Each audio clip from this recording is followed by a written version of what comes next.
ချက်ခောက်ဆွဲတွေပဲနေ့တိုင်းစားနေတော့လူကဘလို့တစ်ဖြစ်လာတယ်လို့ခံစားရလို့ဒီနေ့ကြာကြာကြော်စားကြပါမယ်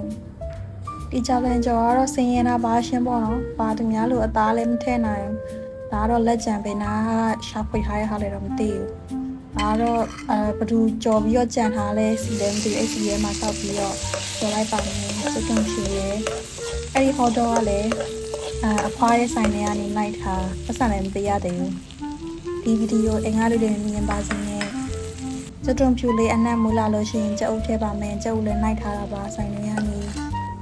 ကြက်ဥကြော်ပြီးတော့စီနေလာလို့ခံစားရလို့စီလေးနဲ့နည်းလေးထည့်လိုက်ပါရဲ့အပ်လို့ရှိရင်တော့ဒီဆိုင်ထားရဲ့တစ်ဖန်တက်ထည့်ပါမယ်တစ်ဖန်ထည့်ပြီးတော့ခရီးစီရဲ့စားဟင်းတို့မထည့်ရသေးတယ်။ညားတွေကတော့ပင်ငယ်ပြားကြီးအကြည့်နောက်တွေထည့်တယ်ပြောတယ်။ဒါပေမဲ့ပင်ငယ်ပြားကြီးအကြည့်နောက်လည်းမတတ်နိုင်ပါဘူးမမွေးလေးဆို။အဲ့တော့ရှိရလေးပဲထည့်ပြီးတော့ဖြစ်အောင်စားလိုက်ပါတယ်။ဒါပြီးတော့နေရာကမပါမပြီးတဲ့နဲ့ပင်ထည့်ပြီးတော့စားကြပါမယ်။မကြရင်တော့မထည့်နဲ့ပေါ့နော်။ဒါတော့ကြိုက်တယ်ဆိုတော့ထည့်စားပါပဲ။အပါပြီးစားလို့ရပါပြီ။